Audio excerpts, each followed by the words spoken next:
Hello friends, Heidi here from Rain Country. God is good all the time. Well, this is just a quick video, pretty much an FAQ that I just want to cover some of this stuff again because there's so much fear mongering going on in the food preservation community. So I get this question quite a bit because people see that I vacuum seal my meats, my nuts of all kinds, cheese, and dried eggs into jars, and then just the fact that I dehydrate up my eggs in the first place and that I do it at a low temperature, that freaks people out. Let me cover a few things here.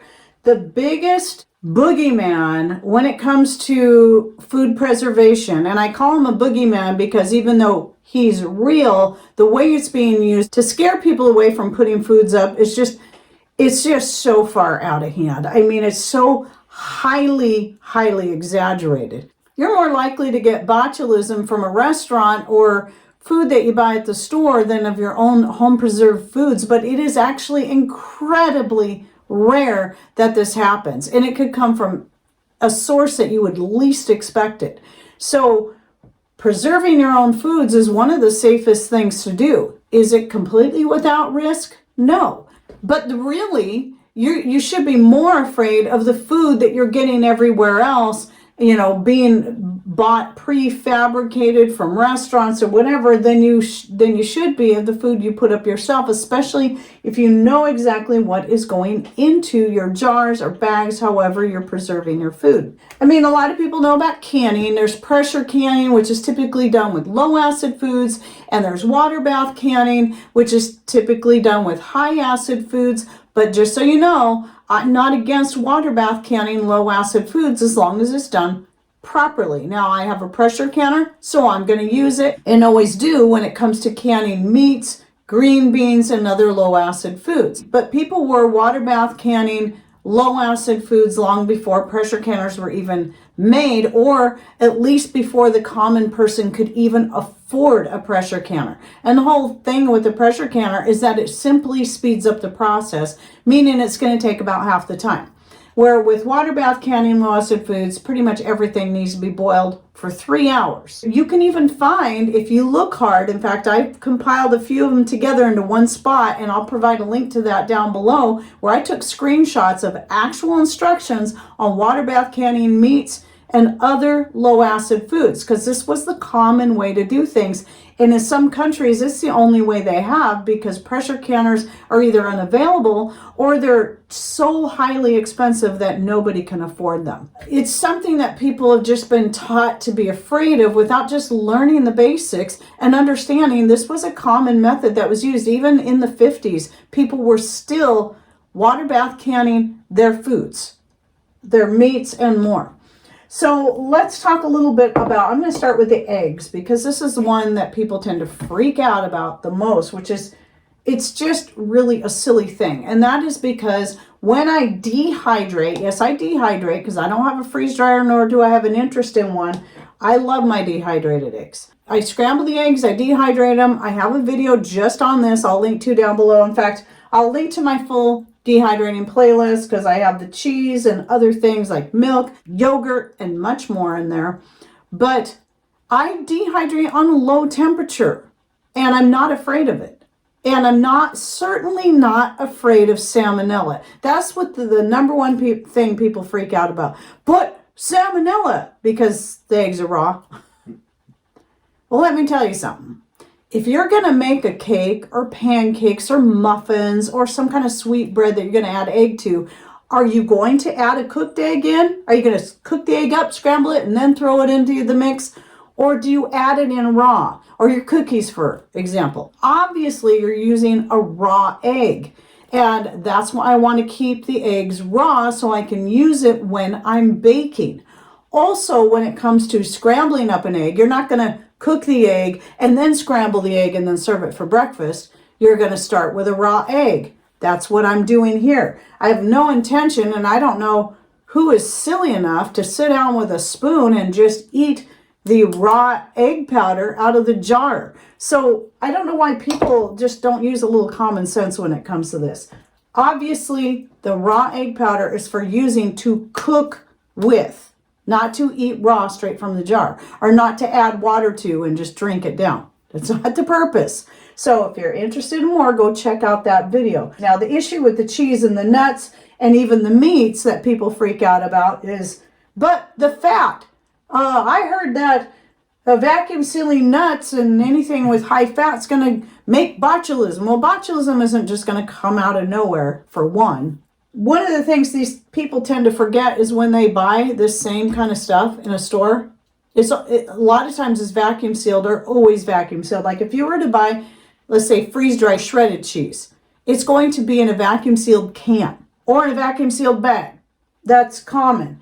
And then just the idea of drying meats and storing them at all, vacuum sealed or not, that freaks people out. It's not even just that it's about botulism. They freak out about that. But you go to a store, it used to be Planters peanuts. I remember back when I was a kid, it was common for them to have this commercial where it showed people opening that jar of vacuum sealed peanuts. People aren't afraid of that. Why aren't you afraid of that?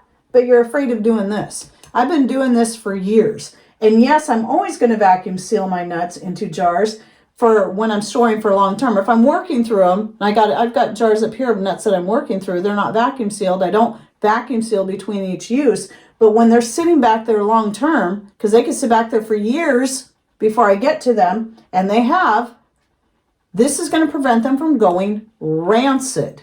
I'm not going to just stick them back there. And no, I don't use oxygen absorbers. You can do that if you want. I just find them to be a complete waste of money. I vacuum seal everything because here's the deal. This jar right here of dried green beans, I opened up the jar and took half the beans out to cook up for dinner. I'm going to re-vacuum seal this jar to keep the beans fresh. And I can do that without, it just takes a little bit longer than throwing in an oxygen absorber.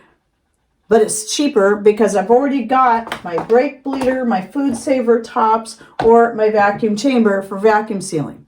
And I can just use them again and again and again. So I'm not going to waste some money on oxygen absorbers when I need to reseal, or I just don't waste money on them at all, period. Now, coming back to the meat, I think it's just the fact that it's meat that it scares people.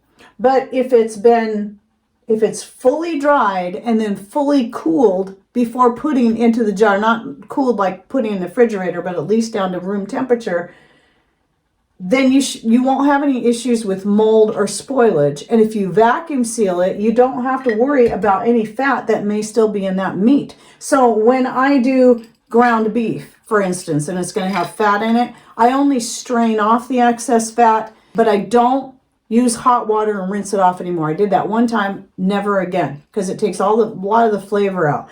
I just vacuum seal it with the fat in there. As long as it's vacuum sealed, it's not going to go rancid.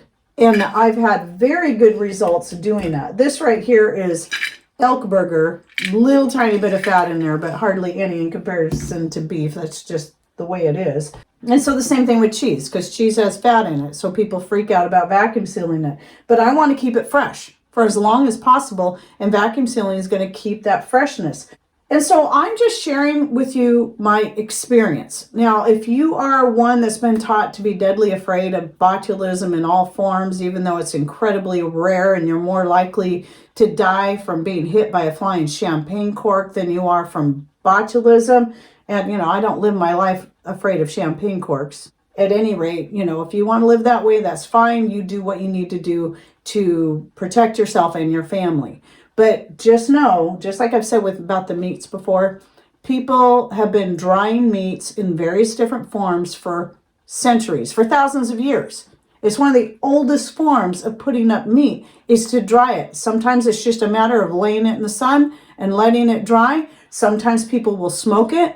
I've got some photos from, I think they're from either Sweden or Finland or one of those northern countries. They're drying fish and there's snow all over the place, but they're drying it using the power of the sun, hanging it to dry. And that's how they put it up to get them through the full year.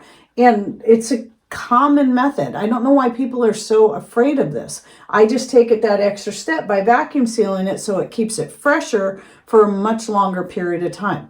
And then if I open a jar and use it only a part of the jar, I'm going to reseal it and put it back in storage. That's what I've done with a lot of the meats. Now, if you're interested in more on the meats, I just did a video on dehydrating meat and how you can dehydrate meats so they turn out like freeze-dried meats, where they're light and crispy and they rehydrate very, very well. So check out that video if you're interested. But at any rate, I've also done jerky the same way. In fact, I just pulled out my last jar of jerky from 2017. Not at all afraid of it. I think it was last year or the year before I pulled out a jar from 2015 that I had found that kind of got buried to the back. Still just as good as the day that I sealed it up into that jar. And then just real quick, I want to touch on this, the shelf life, because that's one of the most, I'll probably do yet another, I have a video just on the shelf life I'll link to down below. But generally speaking, when your food is properly preserved, does not matter if it's vacuum sealed dried goods, water bath canned, or pressure canned,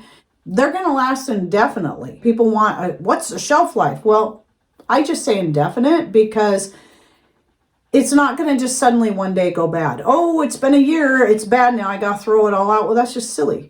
The worst thing that's going to happen, as long as everything stays sealed, is that you're going to lose quality. You might lose a little flavor, you might lose some color, but as long as it still tastes good and looks good, it's fine. Okay, it's not spoiled. You're just going to lose a little quality. You might lose a little bit of your nutrition. And again, that's all going to depend on how it's stored, even if it's freeze-dried goods. So if you've got freeze-dried goods stored in a jar, not in a container that prevents all light and keeps it vacuum sealed, like a can or a Mylar bag, it's going to degrade just as quickly as dehydrated goods. And don't believe what they're saying about dehydrated goods only lasting a couple of years. Most dehydrated goods will keep their quality, flavor, and all that for many years. There are a few things that lose their quality, usually right at about a year, and that's going to be dehydrated bananas and dehydrated citrus slices. And I've just learned this from experience. Those are the only things I've ever had lose their quality in a certain period of time, where everything else that's been in jars, vacuum sealed for years, has still been just as good as the day I put it in there. So anyway, I hope this helped answer that question and maybe help some of you get over your fear of that, because the fear mongering over food preservation is only growing and getting worse all the time. People are finding new things to freak you out about. And just remember, a lot of these methods are tried and true and have been going on for thousands of years, and at the very least 100 years. So just do your own research, do what you feel comfortable with. And if you want to give it a try, I mean, remember, we've been eating off these foods, putting them up this way for many years without any issue. So, and I would definitely trust that food much more than some kind of prefab food or restaurant bought food, when you have no idea what they're putting in there or what they're even doing to your food in that back kitchen. And if you're interested in more FAQs, I'll link to the full playlist down below, along with that dehydrating playlist and anything else I think that is applicable. And you can find those simply by clicking on more or show more somewhere down here just below the video screen, to open that box up so you can find all of the links and our contact information, etc., etc. And thanks for watching. Take care and God bless.